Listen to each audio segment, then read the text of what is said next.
Ayan mga kababayan, dito na naman tayo muli. Update dito sa may Ilog Pasig Esplanade, dito sa may Phase 1A extension. At ngayon mga kababayan, nakita naman ninyo mayroon ng ano dito. Mayroon ng steel pipe dito mga kababayan. Kung nyo nakikita, nailagay na nilang steel pipe dito. At tinanggal na po nila yung parang tulay nila kahapon.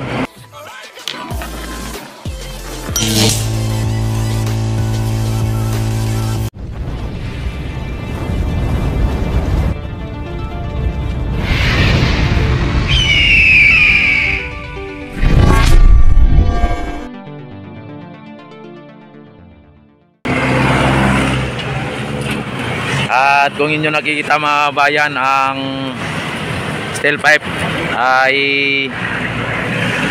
wala pang laman na bakal ano, at nandun pa. Pagka naano naman yun mga bayan, ilalagay na lang nila yan dito at gamit siguro ang bako o yung crane no, bago buhusan ng concrete o ng buhangin o ng simento mga bayan. At ang ano mga bayan, ang ating Esplanade mga bayan, itong pinakaano natin dito ay may mga halos sa ano na complete ang ano na dito, yung lampos mga bayan, halos ma-complete na. Isa na lang dito ang hindi nalagyan no, sa dulo. Andito na lang sa dulo ang hindi nalagyan ng lampos. Yan, kahapon mga kababayan ay ano pa to dito, wala pang ano dito, wala pang steel pipe ito. Yan, at hindi nga tayo nagkamali sa ano ko no, na yung steel pipe yun ang ilalagay na bilang matibay na poste. Tapos ipapasok nila po yung naka-form na bakal na mga steel round bar. Ayan. At para sa ganon ay magiging selfing ano dito sa ano no, sa loob, para pag binuhusan ay lalong kakapit yung concrete o yung buhos na simento. At tulad nito mga bayan, ang nangyari dyan sa may ano na yan no, yan, yung poste na yan na putol na yan, ay ganyan ang nangyari. Ganyan ang mangyayari dito.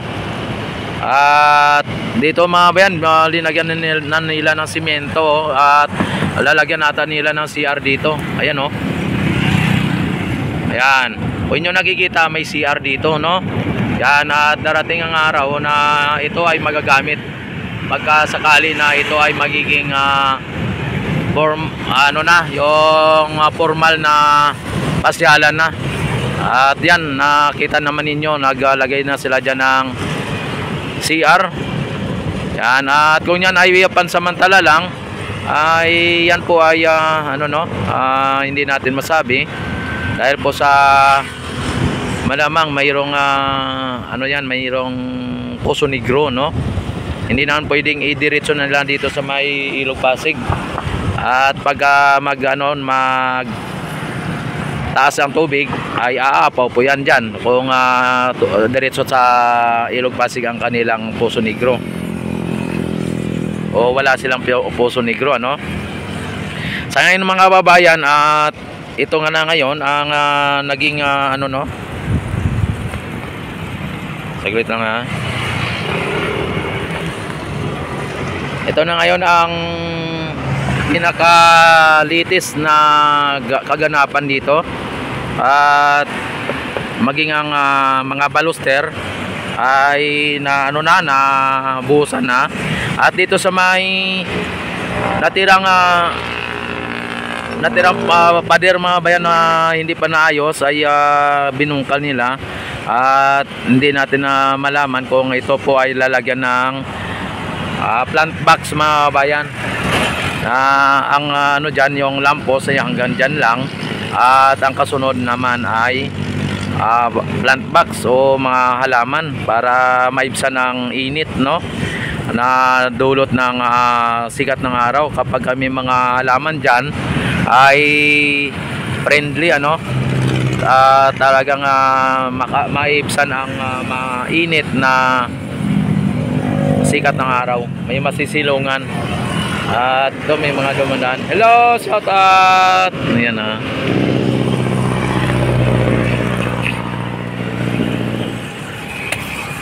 yan. Sa ngayon mga kababayan, ang Ilog Pasig ay wala pong mga basura na naanod at mukhang unti-unti na po na nalilinis ang ating Ilog Pasig mga bayan. Ito po ay nagsisimula pa lang mga bayan, hindi pa po ito tapos.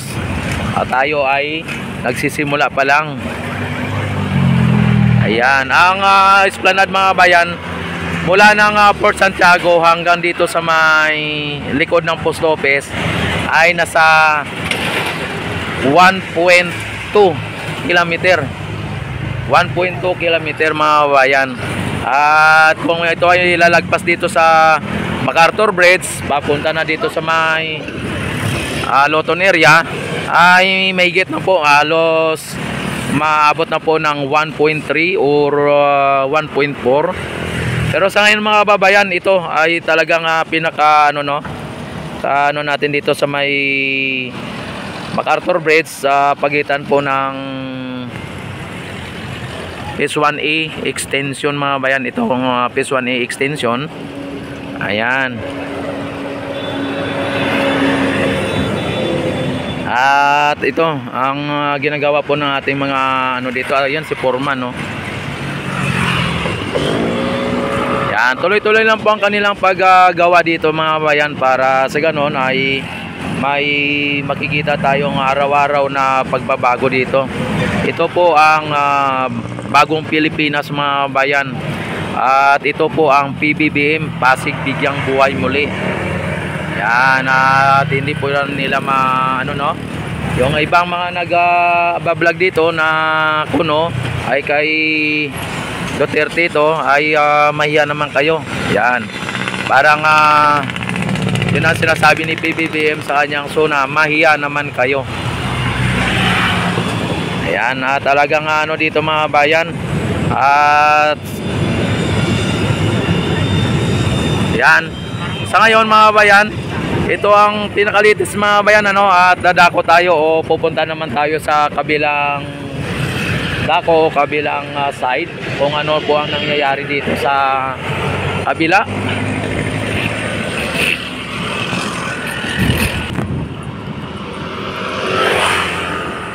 Ayan mga bayan, dito tayo para makita din ninyo kung ano ang nangyayari dito Hindi ganong malalim o mataas ang level ng ating Ilog Pasig, at wala tayong nakikitang mga basura na naanod at maging water lily. At sa ngayon mga bayan, dito sa may mga bayan, dito sa may ginagawa nila dito sa ilalim, ayan ay tinambakan po nila ng buhangin mga bayan. Ayan, sensya na sa ayan, tinambakan nila ng buhangin. Ibig sabihin mga bayan, yung buhangin diyan na lang nila nilagay para pagka nagbuo sila ng baluster dito sa may patungan ng baluster. Ayan. At diyan ay ginagawa na po nila yung ng baluster mga bayan.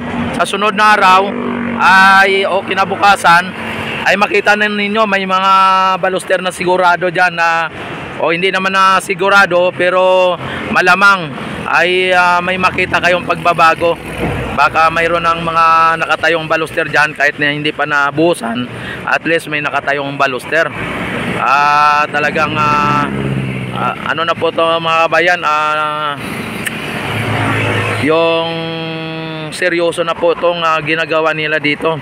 At yung nakita ninyo yung sa unahan na poste na hindi naman nila linagyan ng steel beam o I-beam, ayan po siguro ang isa sa mga poste na lalagyan po ng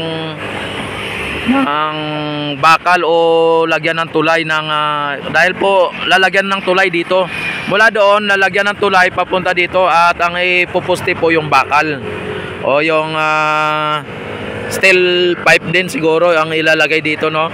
At hindi naman siya maraming steel pipe. Halimbawa doon, mula doon, isa, dalawa, mga tatlo sigurong steel pipe dito ilalagay ay kayang-kaya na. Tapos ipalod ng mga steel beam o yung alalayan ng steel beam sa gilid ay napakatibay na po yun mga babayan. Tapos dito mga bayan, dito sa may sa may mga steel beam dito, nakita naman ninyo mga bayan kung gaano kadami ang mga steel beam dito na steel I-beam nandito. Sana gamitin din ito mga na to.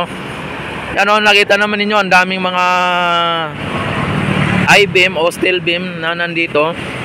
Ayan. Yan, kapag ito ay sa'yo, pag naggawa ka ng dito, ng bahay, ay ang daming magagamit nito. Pero mga bayan, ito po ay pang ayun sa gilid ng ng esplanade, linagay nila pala sa gilid. Ayun ayan, saglit lang mga bayan yung ganito mga kababayan, dito nila linagay sa gilid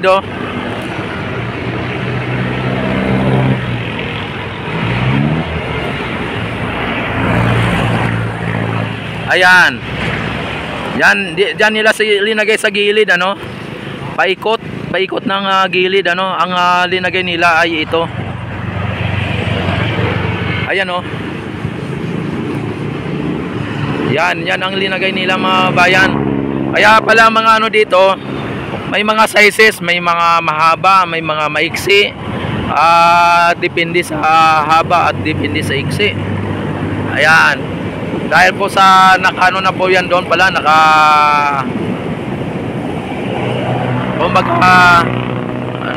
nakalibil na o na kung ano kahaba ang kailangan Kaya ito ay na po ito, naka-fix na kumbaga. At saka ito mga bayan, at bago na naman sa ating paningin ang nandito, nakita naman ninyo yung mga malalaking pilote na nandito mga bayan. Ayan, nadadagdagan na naman noong isang araw ay konti lang dito, mga isang ganito lang tapos nadagdagan ng dyan, tapos ito pa may nadagdag pa. Mas marami ang nadagdag ngayon mga bayan, at ibig sabihin ay dumadating na po ang mga order na mga pilote mga bayan. Kaya pagkatapos nito sa may ginagawa nila dito ngayon, ay malamang mga bayan ay itutuloy na naman nila yung pagbaon ng mga pilote doon sa may Arroceros papunta ng Ayala Bridge mga bayan. At ang tabihanan na po natin ang mga susunod nilang mga gagawin dito, at huwag natin pangunahan, at ang atin ay calculation lang naman o haka-hakalan natin na kung ito ay matapos dito ay isasama na nila itong pilote na ibabound doon sa may Arroceros area. Yan. Dahil po ito ay talagang nakalaan po ito doon sa may Arroceros mga bayan, at kung hindi tayo nagkakamali at yung mga steel pipe, doon at saka yung steel beam, itong I-beam na to ay nakalaan po yan dito sa may tulay na nandito, na ilalagay na tulay, at maging sa may mga may mga gagawing platform o gagawing esplanade dito sa may likod ng Luton area, lalo na dito sa may harap ng Luton station, Luton Ferry Station mga bayan, doon sa likod. Yan, at kailangan din po dito ng kahit na nabuhusan na, ay kailangan pa rin po nila ng ganito, ng steel beam mga bayan. At dito sa may na to, kailangan nila dito ng steel pipe para sa ganon ay mas matibay, mas maganda, at mas maayos ng gagawin at hindi standard o substandard mga bayan. Ang dapat ay talagang standard, hindi substandard. Yan, at ngayon ay ito po naman ang pinaka-latest update dito sa may MacArthur Bridge sa pagitan ng Loton area, ferry station, o dito sa may LRT1 bridge at ng MacArthur Bridge, at maging dito sa may Phase 1A extension mga bayan. Yan. At sa ngayon ay panatilihin po ninyong nakatutok o nakasubscribe sa aking YouTube channel. Yan, i-click nyo rin po ang notification bell, i-select nyo na rin po ang all para ma-notify agad kayo tuwing ako'y mag-live, mag-upload ng mga videos. At don't forget, like, share, and subscribe. Yan, thank you very much and God bless po. Mabuhay po ang bagong Pilipinas, mabuhay po tayong lahat. Mabuhay ang Pilipino sa masulok ng mundo. Mabuhay tayong lahat hanggat gusto natin.